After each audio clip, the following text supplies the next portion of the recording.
Shalom, Bapak Ibu Saudara yang dikasihi oleh Tuhan.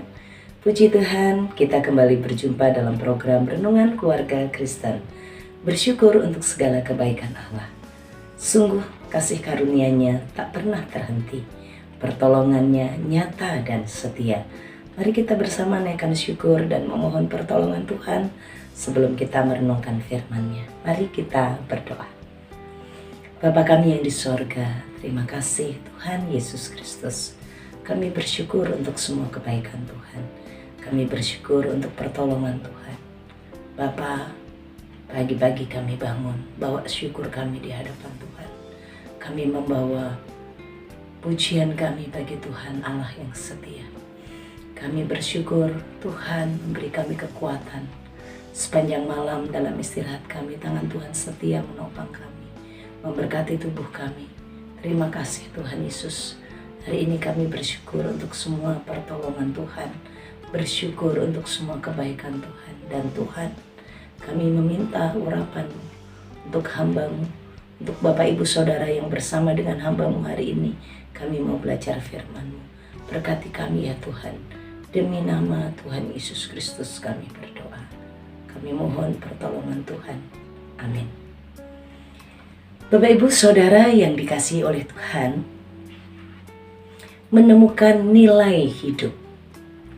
Apa sebenarnya dari nilai hidup kita sehingga dalam segala keadaan, termasuk kesulitan, pergumulan, beban yang kita jalani, kita bisa bersyukur, kita bisa menjalani hidup ini dengan sukacita, menjalani hidup ini dengan semangat, menjalani hidup ini dengan gairah yang benar, dan kita tidak pernah mengeluh dengan situasi dan keadaan yang ada. Kita telah belajar bagaimana hidup kita ini sangat bernilai dalam kehidupan di dunia ini, karena kehidupan di dunia ini adalah kehidupan bagi Kristus.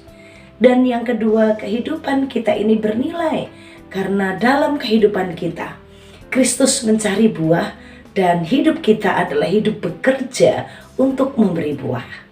Yang terakhir, hari ini kita akan belajar menemukan nilai hidup. Apa nilai hidup kita selain hidup bagi Kristus, hidup bekerja memberi buah bagi Kristus? Yang berikut adalah memberikan berkat atau membawa kemajuan bagi sesama. Saya akan membacakan bagi kita, Bapak Ibu Saudara, dalam Filipi pasal 1 ayatnya yang ke-23. Aku didesak dari dua pihak. Aku ingin pergi dan diam bersama-sama dengan Kristus. Itu memang jauh lebih baik. Tetapi lebih perlu untuk tinggal di dunia ini karena kamu.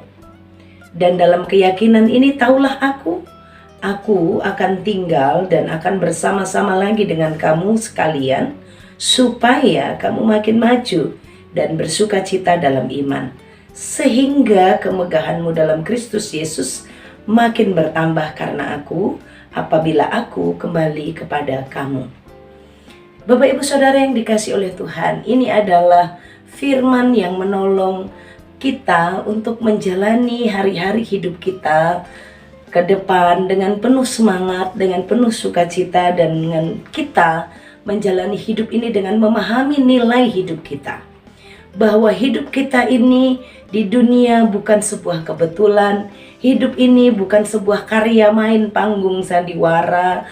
Kehidupan kita ini bukan sekedar kita lahir dan terus ada lalu kita berpulang. Bukan hanya sekedar itu. Kehidupan yang dikatakan sebentar, urip mung mampir ngombe. Tapi di sini bagaimana urip yang mung mampir ngombe? Hidup yang hanya sebentar, seperti sebuah persinggahan untuk mencari minum. Mencari minum berapa lama? Begitu sebentar. Tapi kehidupan yang sebentar ini menjadi bernilai, karena kita menjalani hidup kita itu untuk mendatangkan kemajuan bagi sesama. Hidup kita bukan hanya bagi Kristus. Hidup kita bukan hanya bekerja menghasilkan buah, tapi hidup kita juga mendatangkan kemajuan bagi sesama. Rasul Paulus mengungkapkan di dalam bagian ini bagaimana dia bersama dengan jemaat yang ada di Filipi, orang-orang percaya yang ada di Filipi. Dia katakan, hidup bagiku adalah Kristus. Hidup bagiku harus memberi buah. Matiku dan hidupku itu bagi Kristus. Bagiku hidup adalah Kristus, mati adalah keuntungan. Dan dia katakan, aku merasa aku didesak dari dua pihak, aku ingin pergi dan diam bersama-sama dengan Kristus. Rasul Paulus mau katakan hidup bersama Kristus itu lebih baik. Mati dan berangkat ke surga, pulang ke rumah Bapa itu lebih baik. Menyenangkan tinggal bersama-sama dengan Kristus. Karena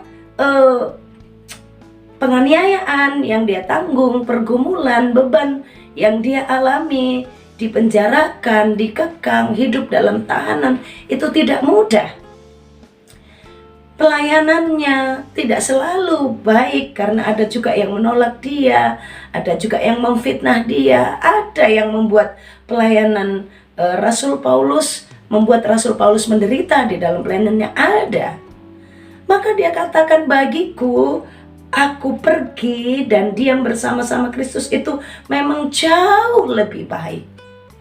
Seperti seseorang yang di dalam titik tekanan tertentu dia merasa rasanya pulang ke surga lebih enak deh gitu. Mati aja lebih baik. Toh kalau mati masuk surga, mati sudah berarti berhenti dari jerih lelahnya. Sudah bosan, sudah capek dengan hidup ini. Dengan sakit penyakit yang tak kunjung berhenti. Dengan pergumulan yang selalu datang silih berganti. Rasanya sudah lelah gitu. Kayaknya lebih baik aku hidup, pergi bersama dengan Kristus, dan sudah di surga saja. Berhenti dari jerih lelahku, dari deritaku. Bosan nangis gitu, nggak ada lagi, udah kering ya. Rasanya pingin itu jauh lebih baik. Bukankah kadang-kadang dalam beban berat, dalam persoalan yang kita sudah nggak tahu lagi jalan keluarnya, Tuhan udah cukup. Lebih baik aku pergi dan aku tinggal bersama-sama dengan Engkau. Itu jauh lebih baik. Tapi bagaimana akhirnya Rasul Paulus bisa menemukan dan mengatakan begini, tetapi lebih perlu, ya, memang jauh lebih baik pergi dan tinggal bersama-sama dengan Kristus. Tapi jauh lebih perlu, sangat perlu untuk seorang Paulus diam di dunia ini karena jemaat-jemaat yang ada di Filipi. Karena ada orang-orang percaya yang ada di Filipi. Karena saudara-saudara seiman yang ada di Filipi. Saudara-saudara dalam Kristus. Itu yang memerlukan kehadiran Paulus. Sehingga dia merasakan bagaimana akhirnya hidup ini adalah kehidupan yang sangat bernilai. Karena ada jiwa-jiwa yang memerlukan kehadiran Paulus dalam hidupnya. Jauh lebih perlu bagiku untuk aku di dunia ini. Ini jauh bagiku lebih perlu. Sehingga sewaktu-waktu kalau Tuhan datang, oke Tuhan. Tapi sekarang aku mau menjalani hidupku dengan aku tahu bahwa ada orang-orang yang memerlukan kehadiranku untuk kemajuannya. Jauh lebih perlu bagiku untuk tinggal di dunia ini bersama-sama dengan kamu sekalian. Apa yang diperlukan oleh orang-orang jemaat yang di Filipi yang ada di dalam keberadaan mereka? Dalam ayat yang ke-25 dikatakan, dan dalam keyakinan ini taulah aku akan tinggal, aku akan bersama-sama lagi dengan kamu sekalian, supaya makin maju dan bersukacita dalam iman. Bapak Ibu Saudara, tahukah Bapak Ibu Saudara bahwa sebenarnya Kristus merancang kita hidup di dunia ini, dan Tuhan Yesus Kristus sudah menyediakan perbuatan-perbuatan baik yang harus kita lakukan, yang berguna, yang bermanfaat, dan ini diperlukan oleh sesama kita. Di dalam Efesus pasal 2 ayat 10, untuk melakukan perbuatan-perbuatan baik yang sudah disiapkan sebelumnya. Inilah bahwa kita hidup tidak untuk diri sendiri, bukan untuk kemajuan diri sendiri, bukan untuk keuntungan diri sendiri, bukan untuk lebih baik bagi diri sendiri, tetapi menyadari kehidupan kita ini bermanfaat dan sangat diperlukan oleh saudara-saudara seiman. Hidup kita ini sangat bernilai. Bapak Ibu Saudara, ada talenta-talenta yang Tuhan taruh dalam diri kita. Ada mutiara-mutiara berharga dan itu diperlukan. Itu memberikan sukacita yang besar. Paulus mengerti sebagai seorang hamba Tuhan, sebagai seorang anak Tuhan. Dia hidup untuk memberi kemajuan bagi sesamanya, orang-orang percaya yang ada di Filipi, supaya kamu makin maju di dalam pengenalan akan Tuhan, supaya imannya makin hari makin bertambah. Paulus hadir untuk mendatangkan kemajuan bagi sesamanya. Bapak Ibu Saudara, untuk diri kita sendiri, seandainya saya dan Bapak Ibu Saudara berdiri di sebuah titik, bertambah hari, bertambah bulan. Hari ini kita sudah berada di bulan Mei, bulan kelima di tahun ini. Kalau kita hidup ini menjalani sebuah perjalanan, apakah kehidupan kita ini kehidupan yang berjalan maju? Ataukah kehidupan kita adalah kehidupan yang stagnan, diam di tempat, tidak bergerak kemana-mana, tidak ada kemajuan-kemajuan yang kita raih. Ya, jadi orang Kristen ya begini-begini saja. Dulu berdoanya hanya 3 menit, ya sekarang 3 menit. Tapi kadang-kadang kalau capek ya bolong-bolong. Gak ada kemajuan apapun. Dalam pelayanan, ya kalau boleh cuti dulu karena tambah hari tambah lemah. Dalam hal melayani orang lain, mengunjungi orang lain, mempedulikan orang lain, tidak ada pertambahan. Kita hanya stagnan diam di tempat. Atau ya mungkin kerohanian kita stagnan di tempat, tapi sebenarnya kita ini jadi orang yang sibuk kok. Sibuk melakukan pekerjaan atau aktivitas rohani. Sibuk melakukan aktivitas. Sibuk melakukan aktivitas tanpa ada kemajuan tingkat iman, tanpa kemajuan tingkat pengharapan.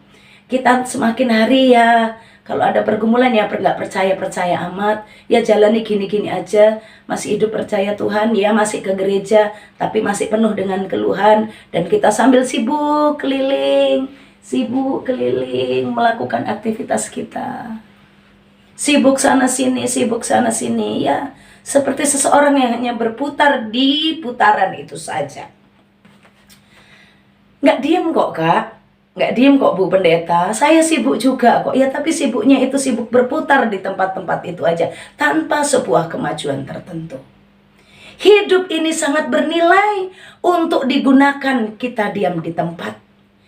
Hidup ini sangat bernilai kalau kita hanya gunakan untuk tetap berada di putaran yang sama tanpa mengalami kemajuan. Tanpa mengalami kemajuan untuk diri sendiri, apalagi untuk orang lain.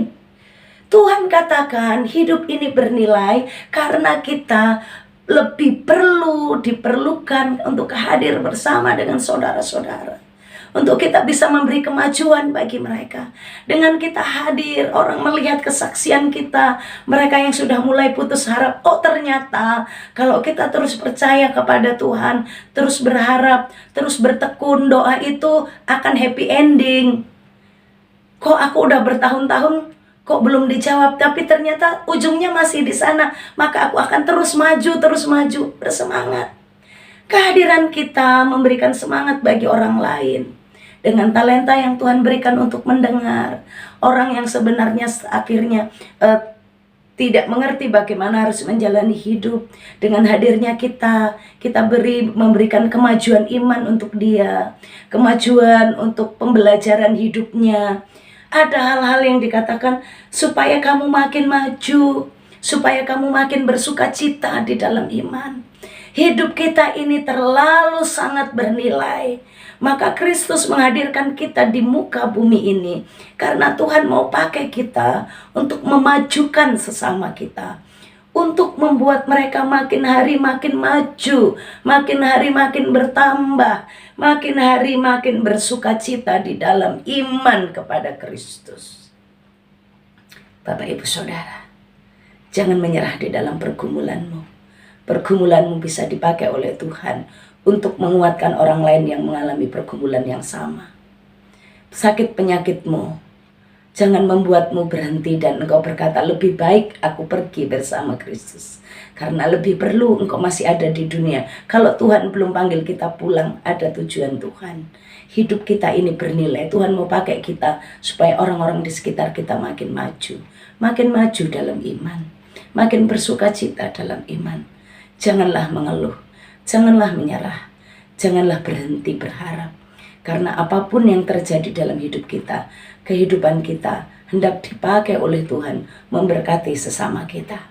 Percayalah, tidak ada sesuatu yang menyakitkan, tidak ada sesuatu yang menindih, berat, menekan pikiran atau hati kita.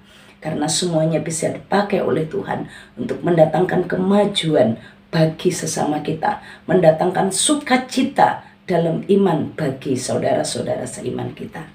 Teruslah menjadi berkat, teruslah hidup untuk membawa kemajuan bagi sesama kita, bagi orang-orang di sekeliling kita, dan memberikan sukacita iman bagi setiap mereka. Mari kita berdoa. Bapa di sorga, terima kasih banyak untuk pertolongan-Mu hari ini. Terima kasih untuk firman-Mu. Kami tahu hidup kami di muka bumi ini sangatlah bernilai. Hidup kami di muka bumi ini bukan hidup sia-sia. Hidup kami di muka bumi ini ada dalam rancangan Allah. Bagi kemuliaan Tuhan. Bagi-Mu ya Kristus. Bagi kemuliaan Tuhan untuk kami makin hari makin bekerja menghasilkan buah. Dan yang mendatangkan kemajuan bagi sesama. Bagi gereja. Bagi saudara-saudara seiman. Tuhan mau pakai kami. Ini kami.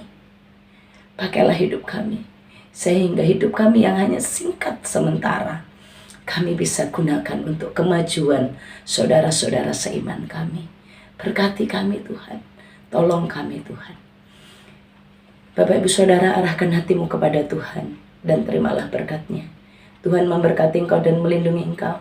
Tuhan menyinari engkau dengan wajah-Nya dan beri engkau kasih karunia.